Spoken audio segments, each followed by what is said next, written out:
Vancha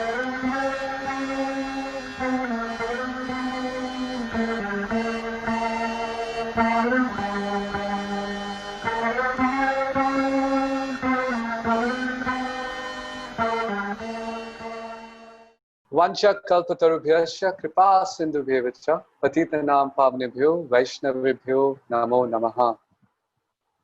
Hare Krishna.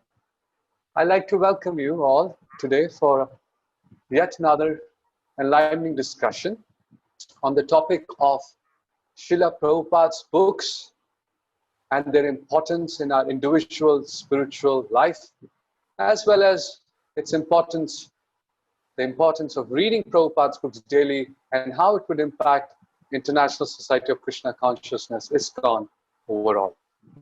Today I have the privilege to invite for this discussion a very, very dear friend and also a wonderful Vaishnava, His Grace Devakinandan Prabhu. Devakinandan Prabhu is based in Singapore. And when I say based, that's a misnomer because he's mostly traveling and serving ISKCON in various capacities. One of the very crucial roles that he's currently playing is the legal counsel for the complete GBC body. And on behalf of all the viewers, I would like to welcome His Grace Devakinandan Prabhu.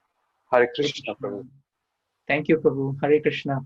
And thank you so much for having me over during this very wonderful week.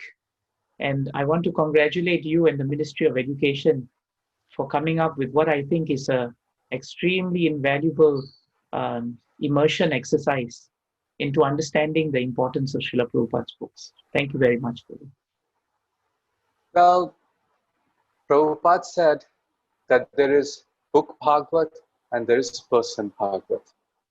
And today, in our discussions that we've been conducting, we are going to embark upon a journey with Devakinandan Prabhu, who's going to share with us about a person Bhagavat. A person that some of us who've been around for a few decades or associated with ISKCON, trying to practice our life, would remember ever so fondly when we think about Srimad Bhagavatam. And that's His Holiness Mahavishnu Goswami Maharaj.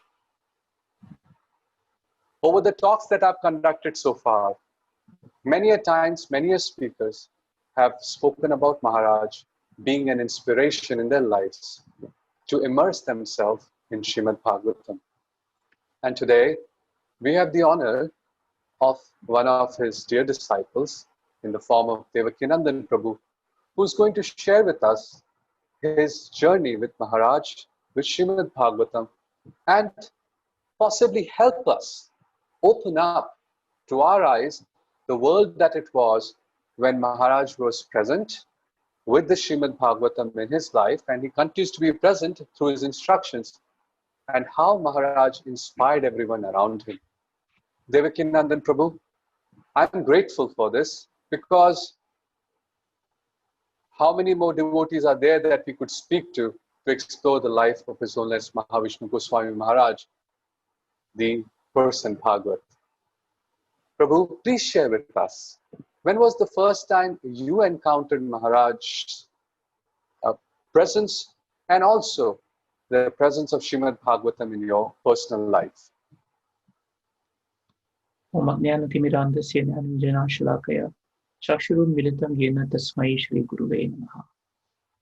you, Tapamishra Prabhu.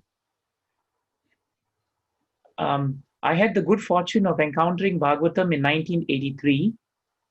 I was 13 years old, and somehow or another, my mother was always interested in giving us an opportunity to be connected to Vedic culture.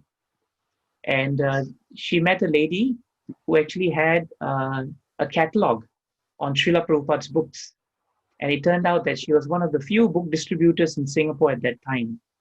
She came over to our house, impressed my mother about the encyclopedia of Vedic culture, as she termed it. And my mother decided that she would buy the entire set. So we were very fortunate to get the set at that time, Prabhu. Being 13 years old, I had no clue about what Bhagavatam was. but I was very interested in spiritual life. So the lady gave me two instructions. She said, this Bhagavatam is non-different from Krishna. So whenever you come back from school, before you do anything, you should sit down, take out one verse of Srimad Bhagavatam and just read it. It doesn't matter if you understand it or don't understand it, because Bhagavatam is so powerful and purifying that Bhagavatam will give you the way to understand it. So this was my introduction to Srimad Bhagavatam. And then I met His Holiness Mahavishnu Goswami in 1988, when he first came to Singapore. And at that time, I was floundering through Bhagavatam, honestly, as well as Bhagavad Gita. I understood some of the purports, especially the stories of Bhagavatam. They were very interesting. When it came to philosophy, it was quite difficult, actually. And then I met Maharaj, and my first meeting with Maharaj was interesting because he didn't ask me anything. He just invited me into the room of the temple. And then he asked then what was my name, how old I was. And then he said, take out Bhagavad Gita. So I took out Bhagavad Gita.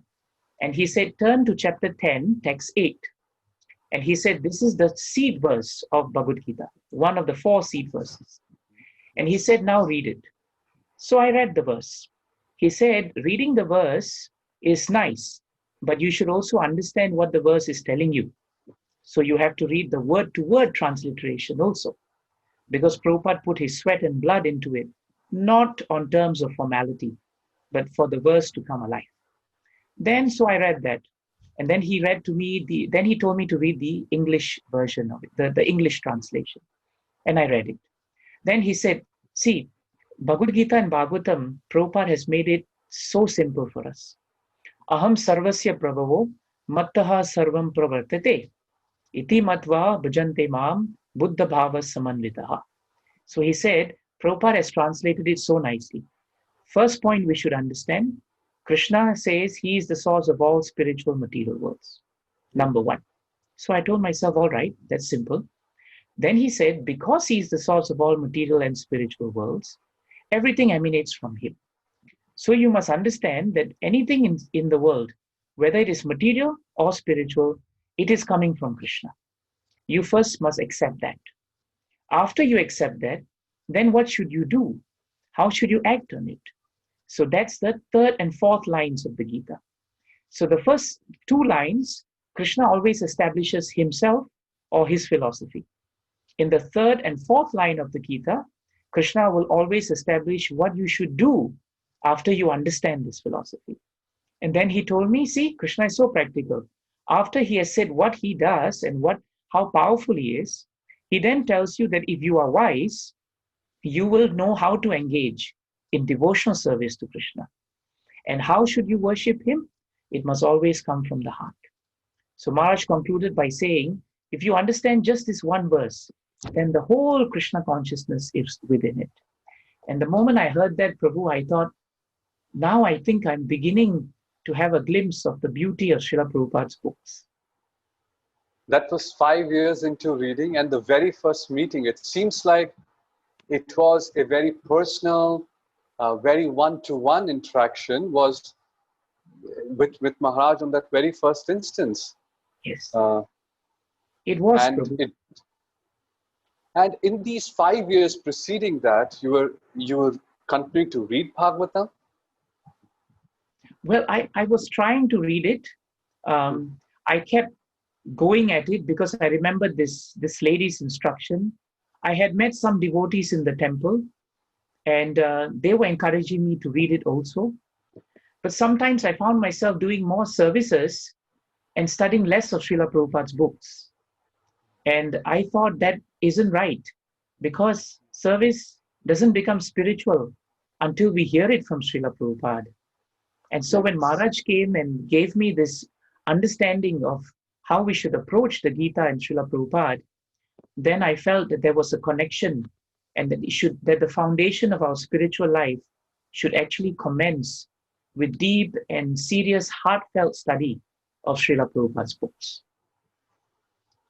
Prabhu, how long did Maharaj stay in that first instance? How much association did you have with Maharaj?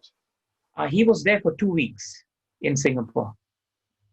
So every day after school, myself and a few other devotees would come together, and whenever we had time, we would actually meet him.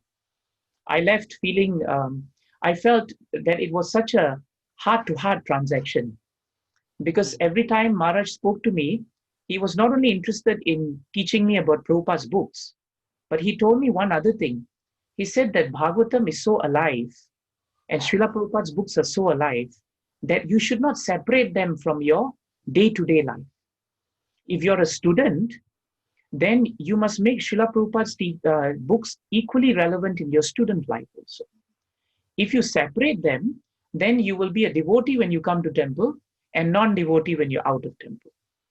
So he said Srila Prabhupada's books are so practical that in any station of life, they can actually guide you. Well, that's a dilemma that most people feel, even when we're training our children, and everybody says there's one life you have to live outside, there's another life within the devotee community. But just this aspect that Bhagavatam is alive, Srila Prabhupada's books are alive, and you must always be able to see the world through it, is a very, very profound statement. Prabhu, that initial meeting with Maharaj and those few days, do you recall other instances where Maharaj started to set your life on the path of Srimad Bhagavatam? And how did Maharaj conduct himself personally in those days with respect to Srimad Bhagavatam? The one thing that we found very striking about Maharaj was that he was already elderly when we met him. He was in his 70s. He departed from this world when he was 91. So he was actually in his 70s when we met him. He was not very stable on his feet because his feet were always swollen. And sometimes he was also asthmatic, so he had a bit of shortness of breath. But every moment when he wasn't talking to us, he was either reciting a shloka from Bhagavatam or Bhagavad Gita, or he was chanting Krishna's names. And so that was what I found very interesting. So there wasn't any pocket of time where I found Maharaj sitting down and perhaps not doing anything. A few times I had chanced into entering his room to get something or to serve him. But whenever I came in, I had very little time to warn him I was coming in actually. But whenever we came in, we found that Maharaj was buried in this one volume of Bhagavatam, that was published a long time ago. And he would just be spending time reading it. Or Maharaj had diaries, and we would see him studying Bhagavatam. He would sit down and he would like a verse, and then he would just sit and he would be writing a verse. So he could spend hours just doing that. And he didn't need us for anything, because he said, well, apart from, taking some prasadam and giving classes, and at my age, what else can I do? I'm of no value. Better I study Bhagavatam and I share it with others who can. So that's one thing I found very unique about Maharaj. And as the years went by, it was very consistent. Whenever Maharaj was on his own, he was buried in Bhagavatam or he was chanting. I never saw him doing anything else actually. Did you ever have the curiosity or dare to ask Maharaj, how is it that you're 24 hours in Bhagavatam, either reciting or chanting Krishna's name? That's the stage we all aspire to be in our bhakti. Did you ever ask him that? Yes, Prabhu, I did. Because it was a very curious thing for me. And I asked Maharaj, how is it you can spend so much time with Bhagavatam? And Maharaj gave me a nice answer. He said that actually I'm not spending time with Bhagavatam. Bhagavatam is so kind that it is giving me a chance to spend time with it. I'm not spending time. I don't have qualification to approach Bhagavatam. But Maharaj said, Bhagavatam has taught us one thing. In 284 of Srimad Bhagavatam, very nicely Shukadev Goswami has said, Shranavataha Shraddhaya Nityam, Granatascha Swachestitam. So Maharaj told me that when someone tries to endeavor seriously to touch Krishna through Bhagavatam, Krishna always reciprocates. And therefore, all we have to do actually is just put in some effort. But he told me the mind will tell you not to do it. The mind will give you the favorable arguments, Devaki, don't do it today, do it tomorrow. You have school or you have assignments. But he said we should learn the art of ignoring the mind. And instead, every time the mind tells us not to spend time with Bhagavatam, we should plunge ourselves in Bhagavatam. So Maharaj said devotional service is actually very much based on the platform of endeavor on our part, with the heart, and then the rest of it is Krishna's mercy and Srila Prabhupada's mercy. In fact, one time, I remember Prabhupada telling us that he said this, what you cannot get from Srila Prabhupada's books, you cannot get from anywhere else. That's one of his famous points that he stressed to us. Some people would say, oh, why don't I read other books besides Srila Prabhupada? But he would say, if you think you cannot get anything from Srila Prabhupada's books, I guarantee you can't get it from anywhere else. Because Srila Prabhupada's books are complete. Prabhu, that's such an important point in today's time and age, because often we come across devotees who ask this question, now there are so many books to read, and there's so many different acharyas' commentaries to read, etc. And in our inability to actually appreciate Bhagavatam and Srila Prabhupada's writings, we try to jump and hop and see, oh, something else will be satisfying to my mind. So that's a very revealing statement. And please, if you can elaborate a little bit more on what Maharaj mentioned with respect to that, his analysis, because surely Maharaj at his age, and from what I remember and understand, Maharaj came from a Vaishnava family, so he must have surely read a lot of other commentaries as well. So could you please throw some light on this very important statement that you just made? Sure, Prabhu. Well, by way of background, Maharaj came from the Vallabha Sampradaya family. So as you correctly pointed out, he was from the Pushti Magh, and he was 7-8 generations of practicing Vaishnavas. So he was exposed to a lot of Sastric texts and philosophy. And also, because he was a Sanskrit scholar, and he had studied Sanskrit, and he was teaching Sanskrit also, his exposure to different systems of philosophy within Vedanta was very strong. So you're right. The other thing that was very helpful was also Maharaj went through all 4 ashrams in life. He started life, as a brahmachari, in the sense that he was, single. He spent 50 years in married life. He had 3 children. He got them all settled, and then after that he took vanaprastha, and then after that he took sannyas. So he had an intimate understanding of the intricacies of family life, the ups and downs, the challenges we face, taking care and raising children. At the same time, because he was a sannyasi for many years, he also understood the vow and the value of renunciation. So in one sense, he was very well poised to understand that Srila Prabhupada's books, which he always told us, were not meant for any particular division of society. It said Srila Prabhupada translated and assimilated Shukadev Goswami's translations and the Acharya's realizations to actually set it in perfect harmony with all the demands of each of our varnas and ashrams. He said that if you were a householder and you read Srimad Bhagavatam, you would find large portions of Bhagavatam telling you how, practically speaking, devotees who were even in material engagements like Parikshit Maharaj, Ambarish Maharaj, Bharat Maharaj, they may have faced the challenges of life, but because they were always fixed in devotional service always saved them from the calamities of life. So he said, for him, he felt that with all due respect to all other forms of writings out there, no one had assimilated the practical nature of Srimad Bhagavatam the way Srila Prabhupada had actually given. And no one has given it as authentically, right down to Sanskrit transliterations and the true meaning and purport of each word which Prabhupada meditated on. So I guess what Maharaj was trying to say is, Srila Prabhupada's books are so effective and so powerful and so complete because one, Srila Prabhupada's purity was always there, and his purity has permeated every book. And therefore, even till today, when we touch Srila Prabhupada's books and we read aloud his purports, we contemplate on them, it is guaranteed that Srila Prabhupada is actually touching our lives personally. And the other point Maharaj said is, Srila Prabhupada presented Srimad Bhagavatam in the most practical manner.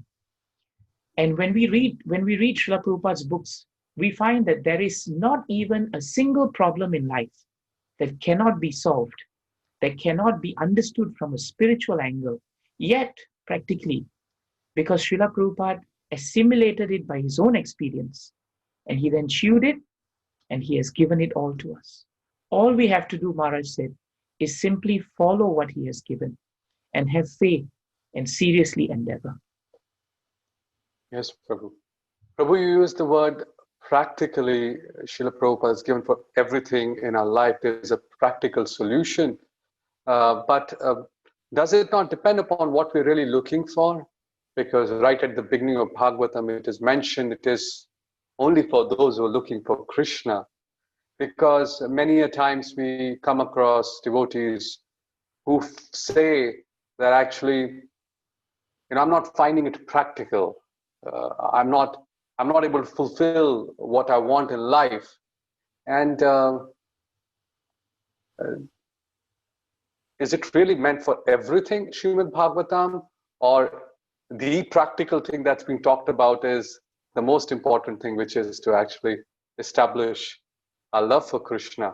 What was Maharaj's thoughts and your perspectives on this point? Very nice point, Prabhu. For example, in Bhagavatam, there is the episode of Prithu Maharaj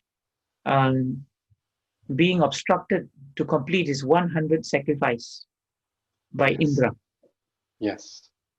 And Indra tried so hard to stop him, because Indra basically was motivated to make sure that only he would be the sole proprietor of that domain of 100 sacrifices.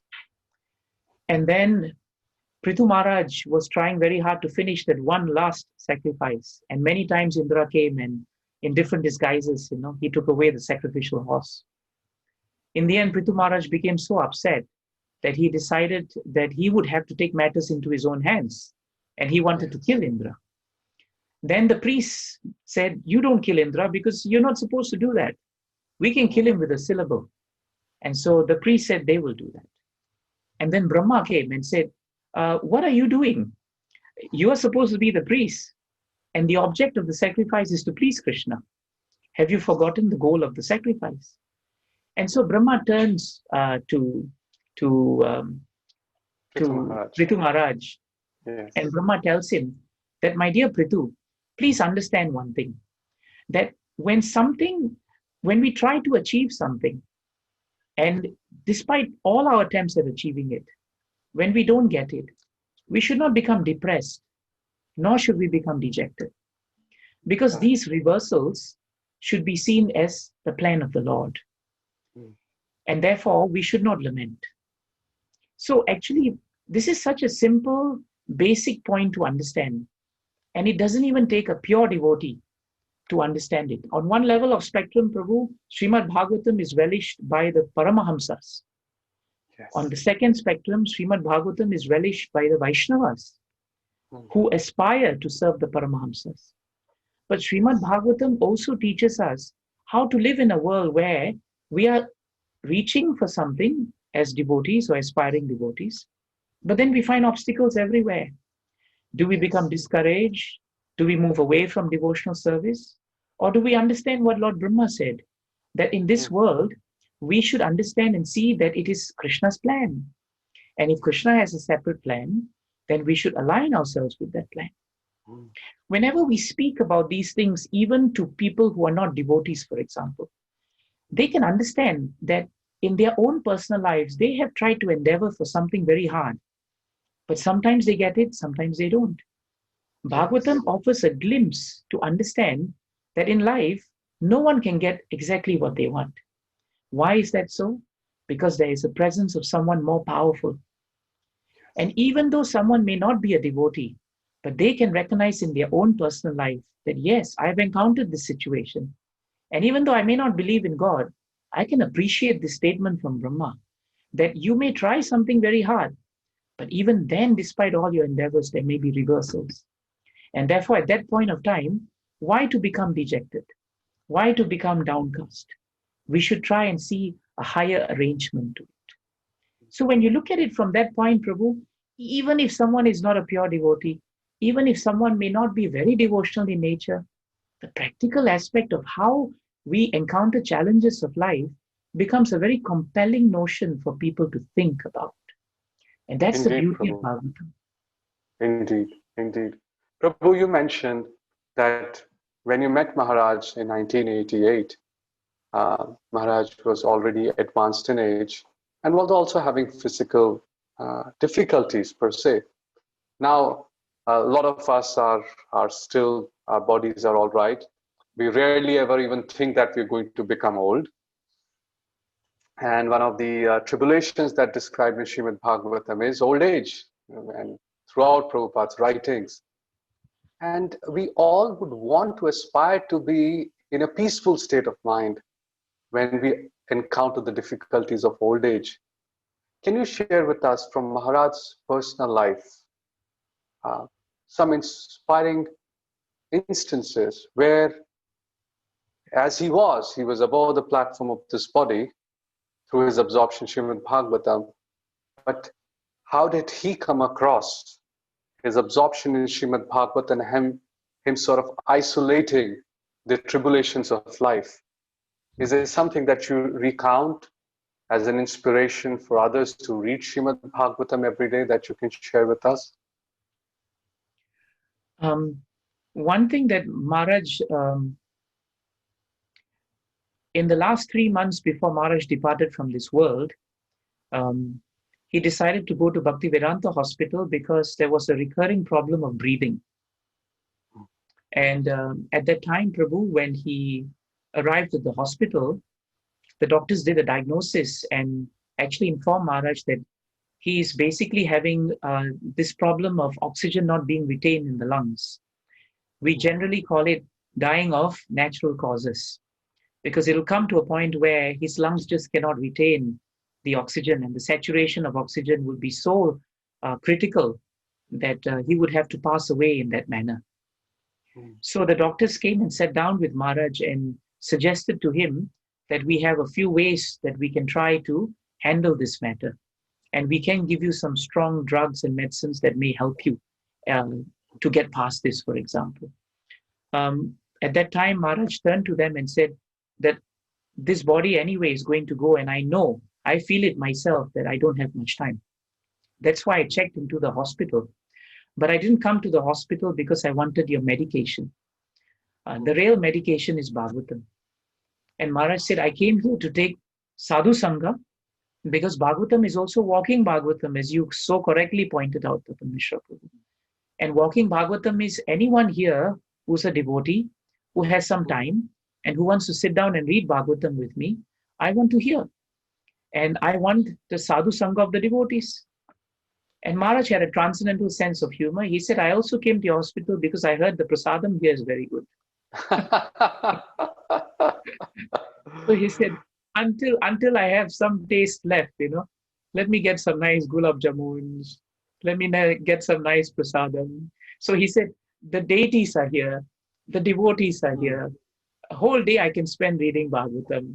And if anyone wants to come and read Bhagavatam with me, let us read until I don't have any breath. What is the problem? So that was one instance when I saw how Maharaj was doing that. Now, in the year 2000, Maharaj had a stroke. He was in London and he had a stroke. And by the time I reached there, Prabhu, the 48-hour critical period was going to end. And at that time, he was paralyzed from the right side. And doctors told us that it's still very critical because, at his age and, with all the difficulty, he may not be able to come out of it. But within 48 hours, actually, Maharaj's hands and limbs started moving. And so when he came out of the stroke and he was able to speak, I was curious and asked Maharaj, when the stroke came, what was in your mind? I mean, were you chanting? Were you able to remember anything? And Maharaj said, the moment the stroke struck me when I was in the room, I first of all thought that I must try to reach the door, but I couldn't, and I fell off the bed. And then I thought, why to reach the door anyway? Because death is coming. So Maharaj said, as far as I remembered, I started chanting all the shlokas from Bhagavatam that I remembered. And in between, I started chanting Krishna's names. And then I don't know what happened, and I ended up in the hospital. And in the hospital, the doctors were talking to me, but I could not speak to them. But somehow Krishna was so kind that he kept letting me remember Bhagavatam shlokas. So I kept chanting shlokas in my heart. And so now I'm all right. I can move. And true enough, Prabhu, anyone who saw Maharaj after the stroke couldn't realize that he had even had a stroke, actually. So whenever Maharaj had asthma problems, whenever he had difficulty walking or he was breathless, and if we were around him and we said, Maharaj, please rest, please do something, he would tell us immediately, take out Bhagavatam, turn to any shloka, or turn to a shloka that I was reading. Now read it aloud to me. So he would ask us to read aloud. And after 4, 5, 10, 15, 20 minutes of reading Bhagavatam, we would look at Maharaj and Maharaj would be quite fine. So he said, we are not using Bhagavatam to get better. He told me that. He said, don't mistake, Bhagavatam is not a material tool to enhance health. But Bhagavatam is Krishna. So anytime we have Brahma Sparshanam of Krishna, then our prayer is that in any situation, we should never forget Krishna. That's why we turn to Srila Prabhupada's books. Because Srila Prabhupada's books, in a simple sentence, Maharaj said, will always allow us to remember Krishna. And Srila Prabhupada's books will never allow us to forget Krishna. Oh, and that is the main purpose of our life, to be able to always remember Krishna. Prabhu, you touched upon a very, very important point about shlokas. Some of us who are not of a very good consciousness, we sometimes think, what's the point? Is it really necessary, etc.? But here you just mentioned that even in the state of some consciousness or almost, and when Maharaj could speak, he was still reciting the shlokas in his heart and in his mind, and taking the association of Krishna. That's very, very inspiring. Very inspiring. Did Maharaj have a shloka for every instance or every circumstance that was coming through around him with devotees? Yes, Prabhu. What was it? What was it like, to be able to, how would it happen? Instance, okay. And he would just... Yeah. Okay, for example, I remember one time we were trying to get someone wanted to give some land in Jamnagar in Gujarat. And he was potentially someone who could give good land to ISKCON. So Maharaj was spending some time, talking to him and asking him whether he wanted to do it. And then all of a sudden he decided he wouldn't do it. And I remember I and my god brother sitting with Maharaj and speculating, why did he do that? Was there some problem? Did we do something? And this and that. As far as my puny mind was concerned, it was necessary because it was like a post-mortem thing. Maharaj, let's review what happened. Did we miss something? Did we do something? Maharaj tolerated me for 10 minutes. He just kept quiet. He heard me. Then he told me, take out 3rd canto, 16th chapter, last verse. So I opened 3rd canto, 16th chapter, last verse. And then he told me, read it. And I read it. And then he said, Jai and Vijay, by Krishna's arrangement, were falling from Vaikuntha. And as they were falling, the Devatas became very perplexed because they understood now 2 very powerful personalities were coming and they were going to upset the order of things. So they began to worry and speculate. What will happen to us? What will happen to Swargaloka? They were thinking of this and that. And then they came to Brahma. And Brahma in that last shloka says something very beautiful. He says, that ancient Lord alone will come to our rescue. Yes. What purpose can we serve on his behalf by deliberating on the subject? And Maharaj made me read that line over and over and over. And then he told me, close the book. Now read it again. Don't look. Now say it. And he told me, tomorrow, put it up. When you go back to Singapore, put up a large line there to say, what purpose can we serve on his behalf by deliberating on this subject? So he Well, told, it seems that you lost the land, but you got Krishna's association. I did, Prabhu. I really did. So that's that's a practical thing, you know. So he told us, when your mind wants to speculate on something, remember this verse. When you want to counteract someone because someone is saying something, remember 1:1848 of Srimad Bhagavatam. Because there Parikshit Maharaj is being hailed by Shukadeva Goswami as such a great Vaishnava. And Shukadeva Goswami says the Vaishnavas are so forbearing in nature that even if people neglect them, cheat them, kill them, or they want to just defame them, what does the Vaishnava do? Na asya tat prati kurvanti. The Vaishnavas do not counteract. Because instead of wasting time acting and counteracting, they spend that time burying their heads in Bhagavatam. So yes, he always had a situation and he would just refer you, take out this verse, take out this purport. And then when we read it, we realized that Bhagavatam is alive. And he would tell us, see, Srila Prabhupada is speaking to you. You know, he's giving you so practical points. Why are you not spending time with Srila Prabhupada? Well, we've heard often or read that one should Shastra Chakshu, one should look at life through the eyes of the scripture, but it seems that Maharaj was practically demonstrating that all the time, and also backing up with the references in Srimad Bhagavatam regularly to substantiate his. Prabhu, what were Maharaj's, you mentioned Maharaj was reading practically all the time. Whenever he would get time, he was chanting, reading. Were there some good habits, or sorry for using the phrase habits, but I'm just saying in Maharaj's achar, in his conduct about approaching Srimad Bhagavatam, how would Maharaj approach Srimad Bhagavatam? What did he teach you and the others on approaching Srimad Bhagavatam or studying Srimad Bhagavatam? Could you share some of that with us? Sure, Prabhu. One of the things Maharaj taught us is that time is Krishna.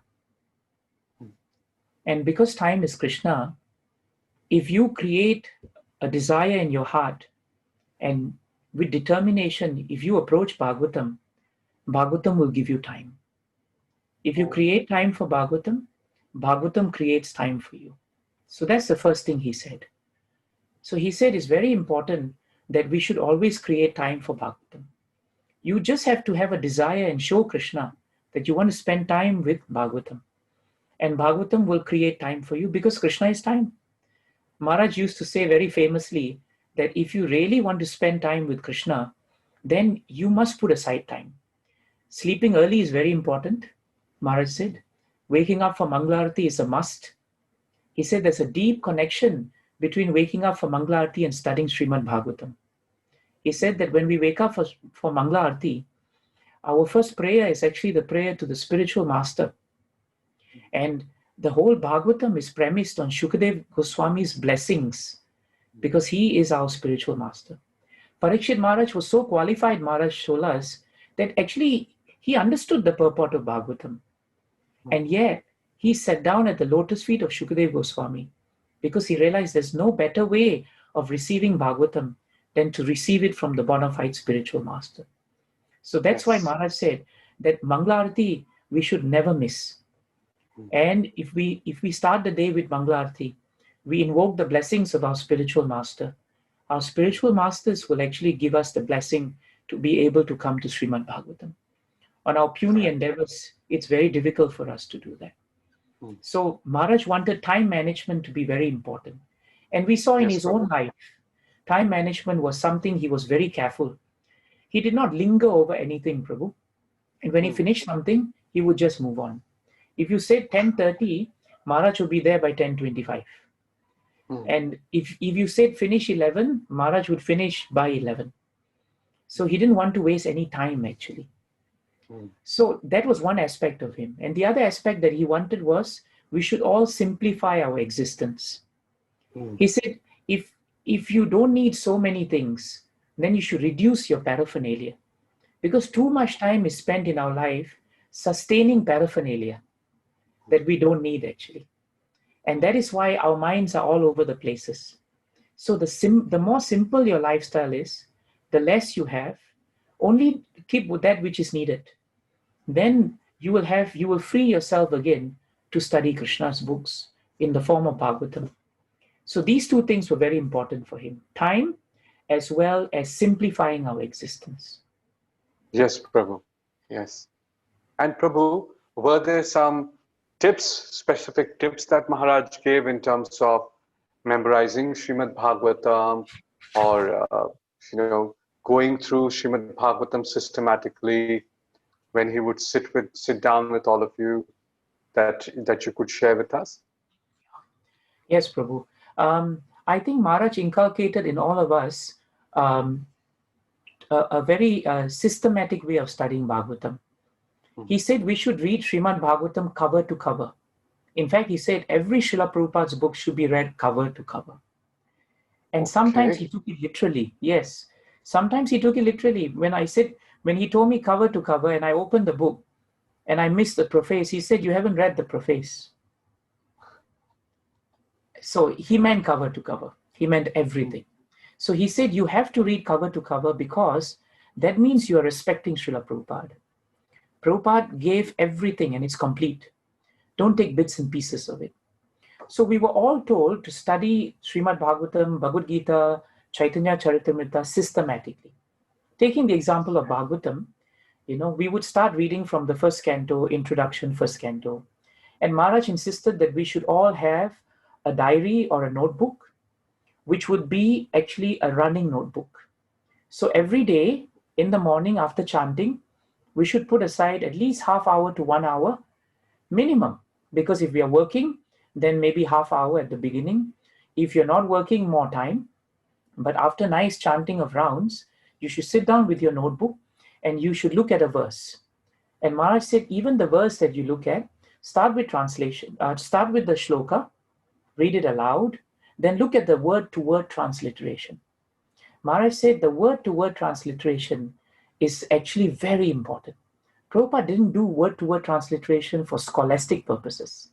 He did it because some of what you find in his translation is deeply enhanced by the transliteration of that word.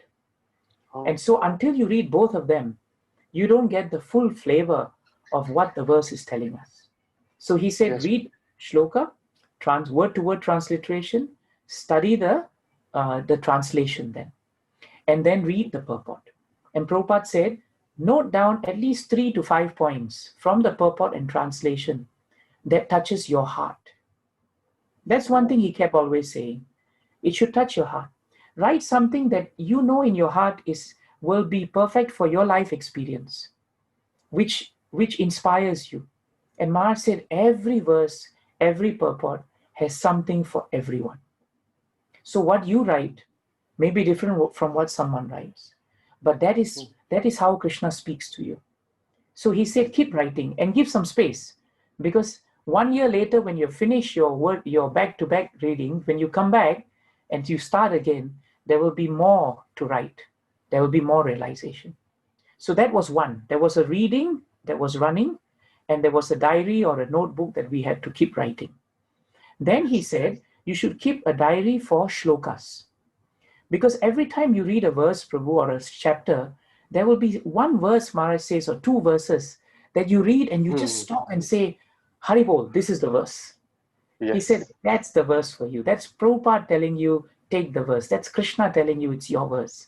Write it down in your verse diary, in your shloka diary, and write the shloka, write word-to-word transliteration, write the translation, and if necessary, write the purport and study it. So we had a dual track. Every day we studied every shloka on an individual basis with a diary. Yes. Then we had our shloka diary, and that shloka diary would grow. And so after a while, Maharaj says, after you have studied it, then start to memorize it. Maharaj said, don't memorize as a parrot, but memorize because you have understood the word-to-word meaning and the transliteration. Yes. In that way, Maharaj said, you will never forget the verse. Never forget the verse.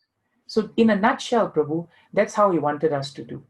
And then he wanted us to regularly come together and perhaps do study groups.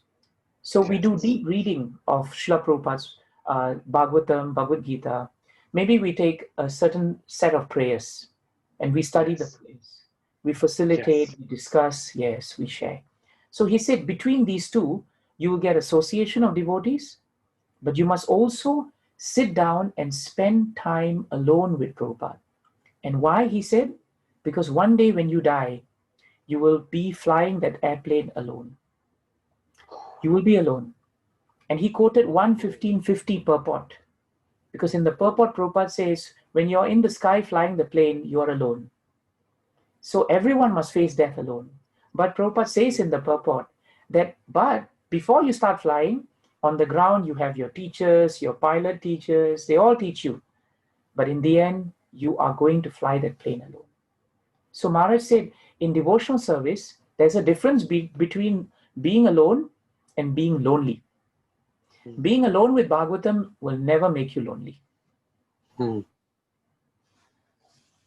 Because one would always have the association of Krishna and Srila Prabhupada through their words.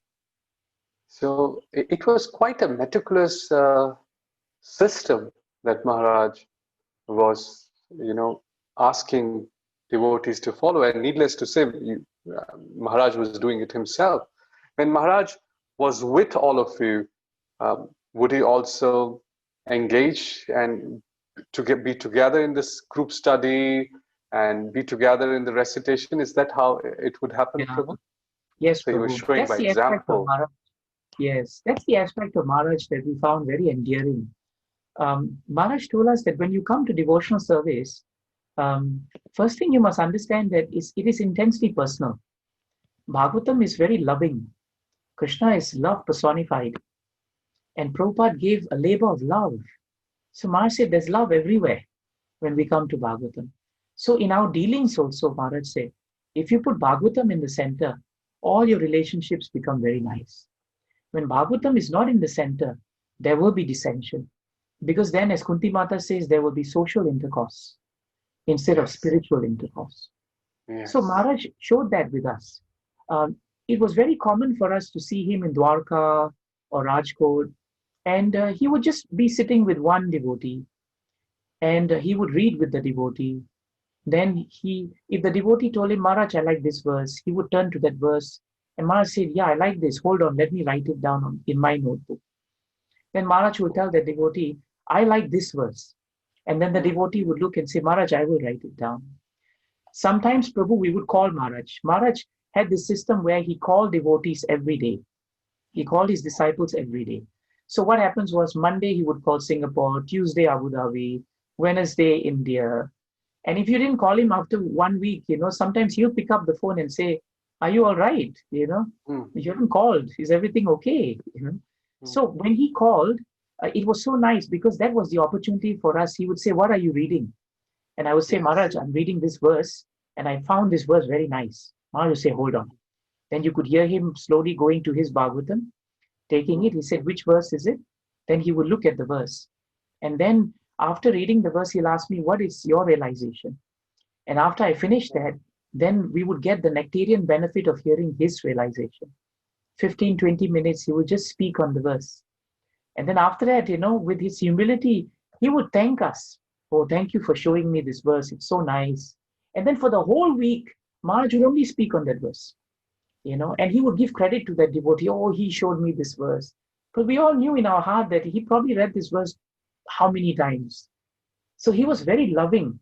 And sometimes when we were in Rajkot, Maharaj never stuck to the standard timings of giving classes. He would give the class. But after the class, right, for hours he would sit with devotees. He would ask them about their family, how their children are doing, what are the challenges they face.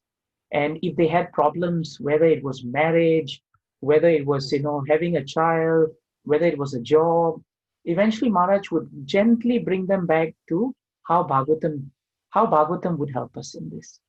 And how would Bhagavatam help us? That we should increase the quality of our devotional service. That is the one solution to all problems in life. So this was how Maharaj was very loving. And through that love, Prabhu, he shared Bhagavatam in that way, you see. So he spent a lot of time studying, teaching us, correcting our pronunciation. Sometimes our pronunciation was not right, the short R, the long R, and he would really fire us sometimes also. Well, it's evident that the love that Maharaj was manifesting was coming from Srimad Bhagavatam, the true love for everyone. Prabhu, I'm very, very thankful for your time today. But there is so much more we want to hear about Bhagavatam and how Maharaj was approaching Bhagavatam and how he's sharing. Would it be all right if we reconvene and we had another session, another time to continue this journey? And there are so many other aspects that we like to know more about. Reading Bhagavatam with a proper mood. What are the things that we should avoid while we are reading Bhagavatam? What are the dispositions that one should keep out of the door, when we are approaching Bhagavatam? Would you be able to give us another time so that we could come back and hear more from you about Maharaj's love for Srimad Bhagavatam? Tapan Mishra Prabhu, I am at your service. I'm at the service of the Ministry of Education also. Your videos have been aired with all the devotees in Singapore, day 1, day 2, day 3. And I've been calling devotees and they've been giving me such inspiring feedback. This is what we need, Prabhu. So I remain at your service. And thank you for this wonderful service of spotlighting Prabhupada's books. Prabhu, it's been a wonderful experience today, I must tell you honestly, because this is what we want to know. We all want to know that at the end of our life and through this journey of reading Prabhupada's books, there is love, there is success, there is protection. And what you've shared is very, very inspiring. And therefore, I look forward to reconnecting and then hearing more from you. Thank you so much, Devakinandan Prabhu, on this journey of what it is to be with a person Bhagavat. Hare Krishna. All glories to Srila Prabhupada. All glories to Srila Prabhupada's transcendental books. Jai. Thank you, Prabhuji. Hare Krishna. Hare Krishna. Hare Krishna.